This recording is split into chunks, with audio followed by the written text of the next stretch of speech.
Hello, my name is Christina Kajsodiriou, and I am an associate professor in education at the University of Nicosia. I would like to thank the British High Commission in Cyprus for organizing and hosting this initiative. I would also like to warmly thank our distinguished guest, Mrs. Vivian Stern, who is the Director of UK Universities. Ms. Stern, welcome to our today's discussion focusing on education in a post-COVID world. Thank you very much indeed. It's an absolute pleasure to be taking part in today's discussion. And I should perhaps just start by saying a little bit about who I am and what I do. I'm the director of Universities UK International. It's my job to work on behalf of UK universities to help them foster and maintain international connections, including with Cyprus. Traditionally, Cyprus has had a strong link with the UK in the field of education. In what ways do you think that this collaboration has been materialized, either in higher education or in research? Well, it is a very important relationship, and there are literally thousands and thousands of individuals who, because they've been educated in the UK and then returned to form part of the professional and business community, the political community in Cyprus, maintain this really strong people-to-people network. And here in London, where I live, there's also a very strong Cypriot community. My next door neighbour, as it happens, is Cypriot, and I'm always very grateful for that because it means I get fantastic lunch every now and again. And so we have quite a strong connection. We've always been a destination for Cypriot students, a first choice destination for Cypriot students. And in the last year, for which we've got figures, there were nearly 9,000 Cypriot students studying in the UK.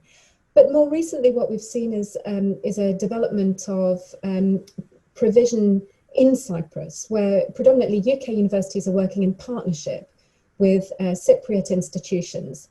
And in fact, in the whole world, Cyprus occupies the 10th place worldwide as a host of those programs. So, you know, whilst China may be our number one, Cyprus is there still as a very, very important host country for UK provision.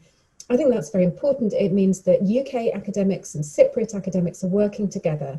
They're designing courses together. They're working together to make sure that Cypriot students have the access to, you know, the best of both worlds. And I think it's really important that we try to foster and grow that. And on the research side, UK universities are really collaborative. All the research that they do, they look to work with partners around the world. And we've been very fortunate, particularly during our membership of the European Union, to have opportunities to work with Cyprus in research, and we want to preserve those. And indeed, as an academic, I can confirm that we participate in a lot of research collaborations with academics from UK universities. However, now we're a bit concerned about Brexit and how we can still maintain such collaborations in terms of research or other exchange programs, for example, and how we can still go on and maintain this very well-established relationship. Yes, I agree. And on our side, we as a university sector have been working very hard to persuade our government to prioritise the maintenance of our relationships in research and the student exchange, which you mentioned. We'd like to see that happen through the UK's continued participation in the European research programme Horizon Europe. We believe that's possible, but it hasn't been secured yet. And we also want to stay in the Erasmus programme. Frustratingly, here we are just a month ahead of the end of the transition period, after which the UK's relationship with Europe really does begin to change. And we haven't yet still got that confirmation, but we do have ideas about what we would do if we can't associate to Horizon Europe. And I'm still relatively optimistic that an agreement can be reached. Indeed, we are still waiting for the new package of programs because Erasmus Plus and Horizon 2020 are coming to an end. So we are still in the process of waiting to see what is going to happen. And hopefully we will have an answer also about how we can maintain this research collaboration with British universities. So apart from the research and the student exchange programs, what does the end of the transition period and the UK's departure from the EU mean for students in Cyprus? Well, things are going to change. We left the European Union in January, but actually we haven't, most of this year, our relationship with Europe has been more or less the status quo. Nothing really has changed. At the end of December, at 11 p.m. on the 31st of December, we move into a new world. Now, that world is still being described by those people who are negotiating the UK-EU relationship, and I'm really hopeful that we get some clarity over elements of that relationship before we get to 11 p.m. in the UK on the 31st. But the key thing for Cypriot students to understand is that the status that they have as students in the UK will change. From the 1st of January next year, if they want to come and study in the UK, they will need to apply for a visa. And also the fee status, which at this point is the same as for UK domiciled students, will also change. So they'll be treated in the same way as other international students. Now, I think those two major changes have caused quite a lot of concern for Cypriot students. I'm really aware, for example, of Cypriot students who have to do national service, who have to postpone their entry into higher education as a result, and there have been lots of discussions about that. And what I'm going to say, I hope, will be a little bit reassuring. The first is that although Cypriot students will need to apply for a visa, the process which is being introduced is relatively straightforward. It's not particularly burdensome. And the very, very vast majority of people who apply for a visa secure one without any trouble. Also, there is plenty of advice and support available to students who want to understand what that process is going to be like, both from the UK government, but also from organisations like UKISA, the UK Council for International Student Affairs, which has both an advice line for international students and also lots of really clear information on their website. So students who want to understand what they need to do can go and read up on those sites. And of course, universities themselves are very well equipped to support international students making that decision. The other aspect is the fee regime. And I know that for students who have been used to paying the same as UK students, that feels like a big change.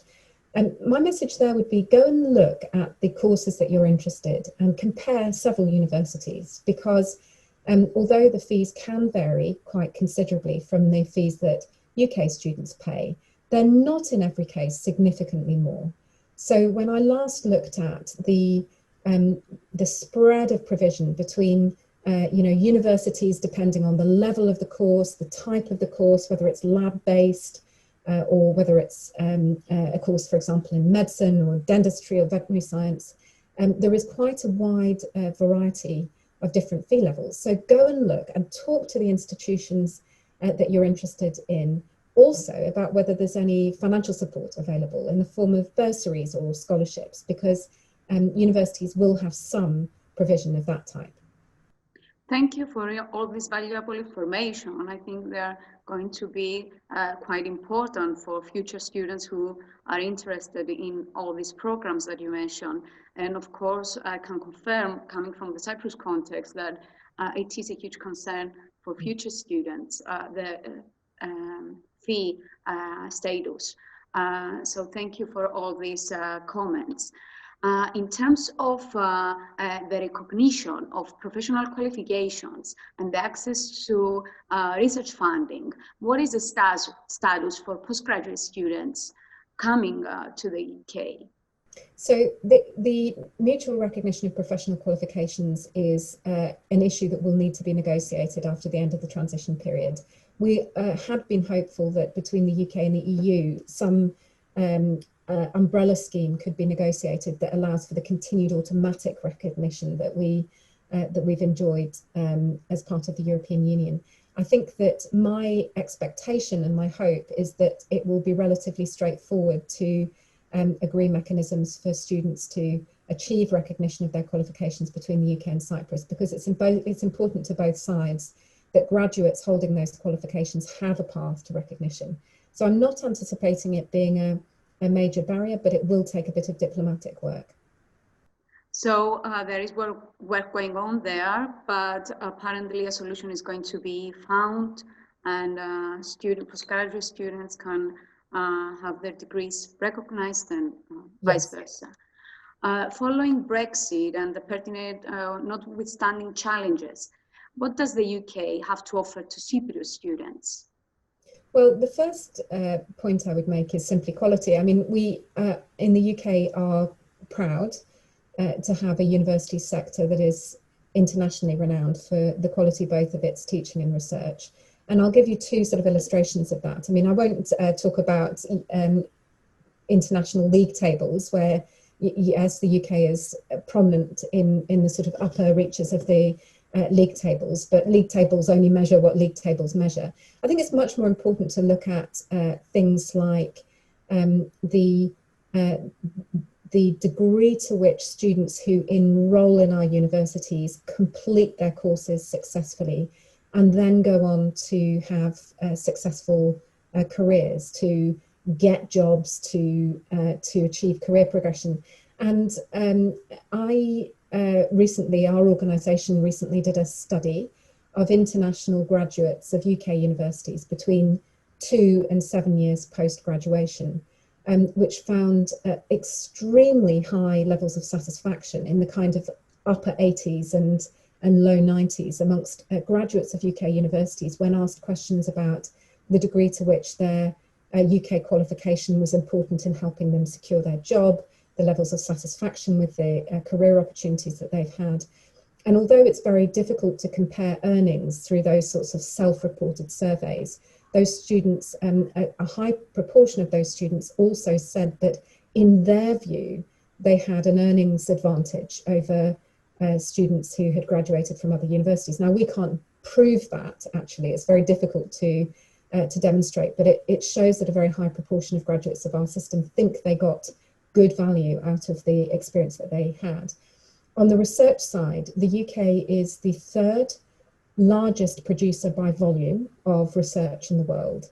But in every year since 2007, we've ranked first for quality as measured by field-weighted citation impact, which is a measure that we use to try and understand how much impact research outputs have based on an understanding that in some disciplines things are more frequently cited than in others. Now, again, that those sort of broad measures don't necessarily tell you what the university you're interested in, the course you're interested in will be like. But I think that one of the things that we've done during the COVID pandemic is try to do a better job of helping students see and feel what the experience of studying at a British university is like, especially during this kind of slightly disruptive period. And the campaign that we launched earlier this year, which is called We Are Together, and is basically housed on Instagram and comprised of hundreds of videos shot by current international students describing their experience, is trying to help students understand what would it be like if you actually came to UK university. I think the final thing I'd say is that there are some sources of data that allow us to compare the experiences of students who came to the UK with students who went elsewhere. And in 2017, we took part in a very significant international survey, which drew on the experiences of students who'd chosen the UK compared to the US or Canada or Australia, New Zealand, Germany, and a range of other countries. And we ranked amongst those nations first for satisfaction overall. And I think, again, if you look on University UK International's website, you can also see that broken down into individual components like satisfaction with the teaching and learning experience, with the nature of the welcome, with the support provided by universities. I think it tells a very strong story that UK universities are very serious about not only providing a high quality of education, but also making sure that they provide excellent pastoral care to students who come and study with us. So what will happen in terms of some joint degrees between UK universities and universities in Cyprus, or some degrees in collaboration? Well, I think that picture looks very strong. I mean, we were very fortunate because I think Cyprus moved very quickly to make sure that there was no immediate threat that the UK's departure from the European Union would place those sorts of partnerships which you've described in any doubt. So we're expecting those relationships to be able to continue. And in fact, in the last year, we've seen 55% growth in the number of Cypriot students who are enrolled in those sorts of programs. So there are now 11,000 students registered on programs that are taught in that kind of some kind of combination of either a UK university delivering on its own or in partnership with Cypriot institutions. It's a very sort of big success story in the relationship between the UK and Cyprus. And moving now to something else. Moving towards the hot debate of how the COVID-19 crisis has influenced the current state of affairs in the field of education. Most of the people around Europe, in Cyprus, in the UK, around the world, are highly concerned about the education provided to students because of the pandemic.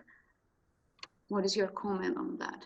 Yes, and the UK has just today entered another period of lockdown. So like many countries, we're still struggling with the virus. But the government has prioritised the continuation of face-to-face learning in universities. Our universities were never closed, although they did move, like many other universities across Europe, to a predominantly online mode of teaching in the first phase of the pandemic. However, now universities' campuses are operating not normally. Obviously, they have lots of restrictions in place over the degree to which students can mix socially just at the moment, but they are providing some face-to-face contact. And then, like everybody is doing, we're trying to find new mechanisms to ensure that the quality of teaching, the opportunities to interact with academic staff and with fellow students, even though you're doing it via a screen rather than face-to-face, that they are there. And it's something that has, I think it's precipitated some really rapid innovation in the way that universities teach students, the way that they support them as human beings. I mean, one of the major preoccupations in the university sector is to make sure that young people in universities who are under some pressure psychologically are well looked after. So there's been a massive investment in support for student well-being and mental health, but also, especially important if you're coming to the UK and it's not your home country, efforts to make sure that there are still physical opportunities to meet fellow students, and there are lots of mechanisms to interact virtually to make sure that you've got an opportunity to make new friends, to integrate with the campus community, and that you're not isolated in those, particularly those crucial first few months at university. So it is very important to find the ways, all the universities around the world, to provide these opportunities, as you said, to the students to socialize with each other, to socialize with the faculty, and to have quality of interaction through all of our peer relations. Either we're talking about faculty or we're talking about students, or they're in between interaction. How do you believe that the COVID pandemic has influenced and is still influencing research produced by the universities worldwide? It's been a big, it's been a huge catalyst for international collaboration. I mean, something quite extraordinary has happened in the last few months, particularly in collaboration in the search for a vaccine, and also many disciplines related to the COVID response. I mean, the extent of, the pace and extent of global collaboration in the hunt for those solutions has been extraordinary. It's also been remarkable, I think. When we first started talking about the impact of research, we thought, well, hang on a second, how can you continue to proceed in some areas of research where field work is essential, where access to environments and facilities is essential? How on earth will that happen? And I think we've been astonished by the degree to which the research community has been resilient and has found other ways to do things. Now, I think there will be a cost. I think that there will be a period in which we have to kind of catch up on those things which genuinely required physical international travel, required colleagues to come together and work very closely in some physical proximity.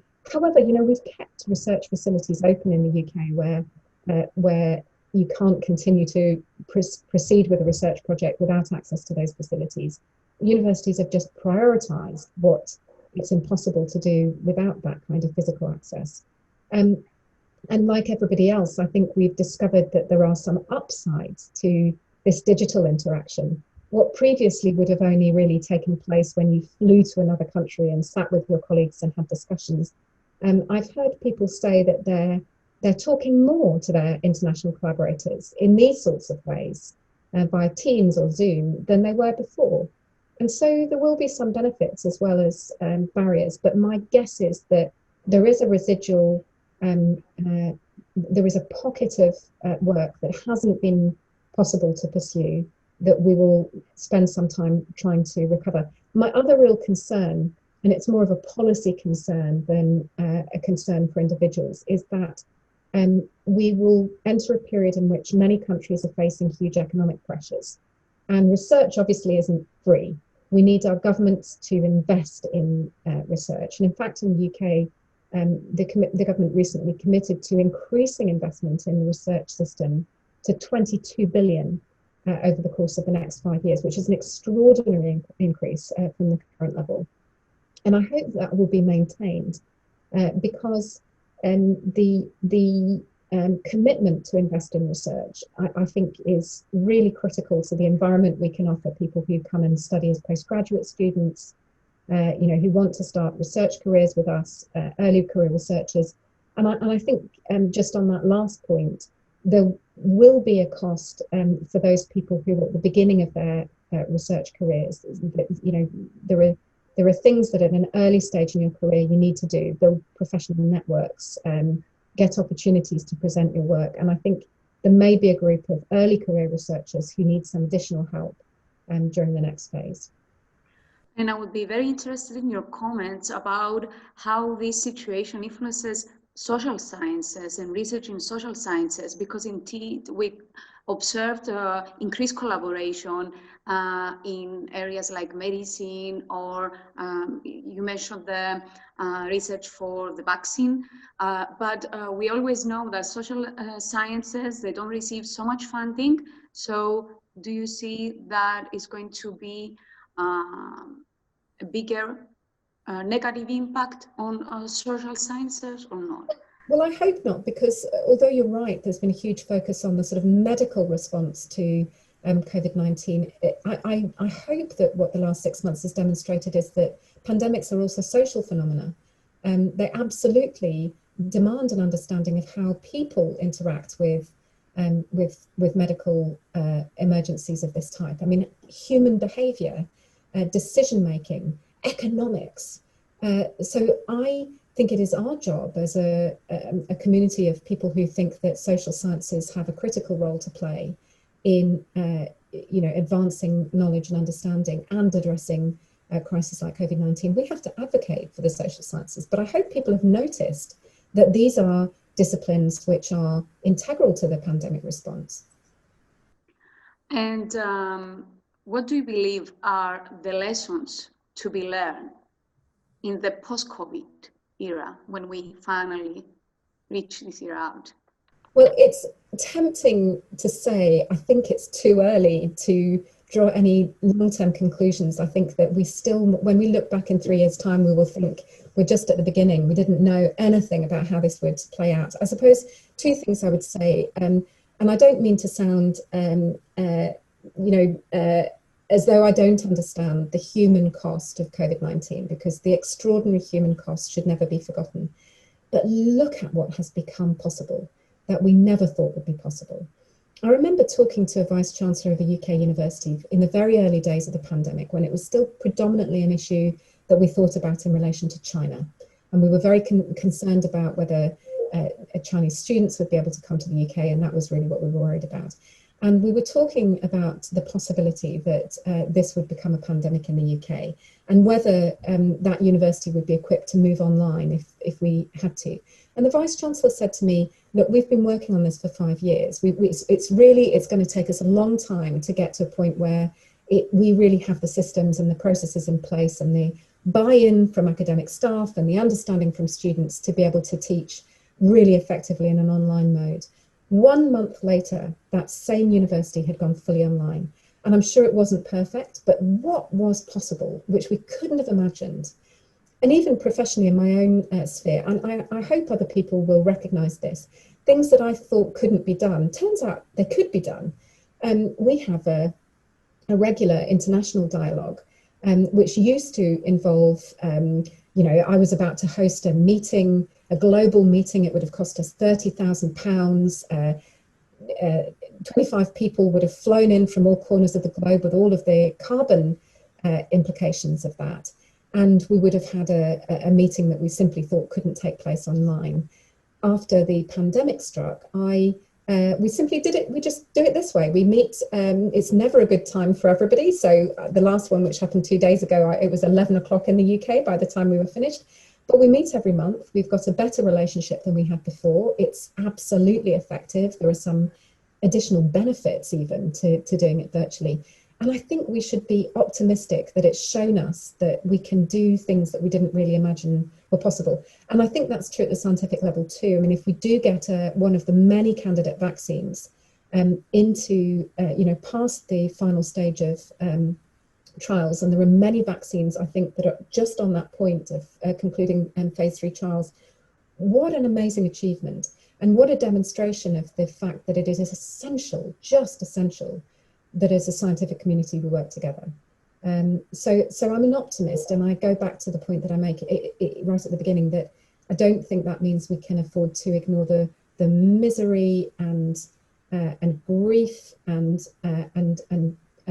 terrible damage that the pandemic has done, which should never be forgotten. But there is something positive too, which we should hold on to.